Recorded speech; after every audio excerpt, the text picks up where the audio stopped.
டிஎன்இபியில் review meetings வந்து 8 மணி நேரம் 5 மணி நேரம் ஒரு நாள் ஃபுல்லாக அரை நாள் ரிவ்யூ மீட்டிங்லாம் நடந்ததே இல்லை. எல்லா டிபார்ட்மெண்ட்டில் இருக்கிற ஆஃபீஸர்ஸ்லாம் கூப்பிட்டு உட்கார வச்சு ரிவ்யூ மீட்டிங் பண்ணுறாங்க.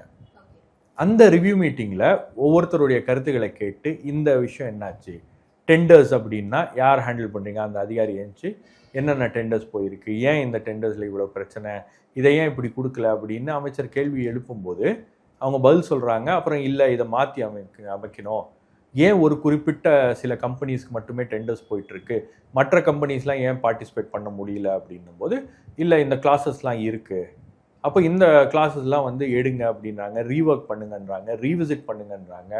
நீங்கள் கிட்டத்தட்ட 2000லேருந்து 2500 3000 கோடி ரூபாய் டெண்டர்ஸை வந்து இவங்க என்ன பண்ணியிருக்காங்க, கேன்சல் பண்ணியிருக்காங்க.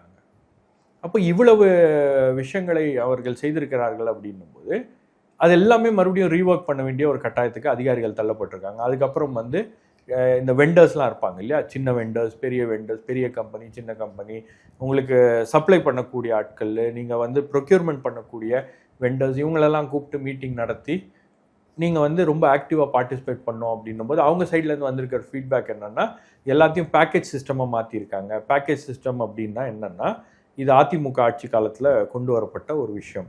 திமுக ஆட்சி காலத்தில் அதை வந்து மேலும் சிறப்பாக்கி அதை அப்படியே தொடர் நடவடிக்கை அதை மாற்றிட்டாங்க. இப்போ அதெல்லாம் உடைக்கிறாங்க, பேக்கேஜ் சிஸ்டம்லாம் உடைக்கிறாங்க. என்னென்னா ஒரு ரோடு மவுண்ட் ரோடில் போடுறோன்னு வச்சுங்க, ஏ பாயிண்ட்லேருந்து பி பாயிண்ட் வரைக்கும் ஒரு டெண்டர், பிலேருந்து சி வரைக்கும் ஒரு டெண்டர், சிலேருந்து டி வரைக்கும் ஒரு டெண்டர், 3 டெண்டராக பிரித்து போடுவாங்க. அப்போ 3 டிஃப்ரெண்ட் கான்ட்ராக்டர்ஸ் வந்து அந்த வேலை வந்து ஃபாஸ்ட்டாக நடக்கும் அப்படின்னு. இப்போ இவங்க அதிமுக ஆட்சி காலத்தில் என்ன பண்ணிட்டாங்கன்னா அந்த ஏபிசிடி எல்லாத்தையும் சேர்த்து ஒரு டெண்டராக கொடுத்துட்டாங்க. அப்போ இந்த சின்ன சின்ன கான்ட்ராக்டர்ஸ்லாம் வந்து உள்ளே வந்து வேலை பார்க்க முடியல. அந்த மாதிரி கான்ட்ராக்டர்ஸ்க்கு வாய்ப்பு இல்லை. நீங்கள் டெண்டரில் ரூல்ஸையும் எப்படி கொண்டு வந்துட்டாங்கன்னா இந்த அளவுக்கு உங்களுக்கு வந்து நீங்கள் ப்ராஃபிட்டை காமிச்சிருக்கணும், இந்த அளவுக்கு வேலையை நீங்கள் பார்த்துருக்கணும் அப்படின்ற பல்வேறு ஷரத்துக்களை கொண்டு வந்ததுனால பெரிய கம்பெனிஸ், மும்பையில் இருக்கிற கம்பெனிஸ் இல்லை ஆந்திராவில் இருக்கிற கம்பெனிஸ், இவங்க தான் வந்து டெண்டர் எடுத்து சில விஷயங்கள்லாம் பண்ணக்கூடிய வாய்ப்புகளை உருவாக்கி வச்சுட்டாங்க. இப்போ இதில் வந்து ஒரு பெரிய ஊழல் இருக்கிறது அப்படின்னு புரிஞ்சுக்கிட்டு அது எல்லாத்தையும் மாற்றுறாங்க. அந்த பேக்கேஜ் சிஸ்டம் அப்படின்றத ஒழிக்கணும் அப்படின்றாங்க.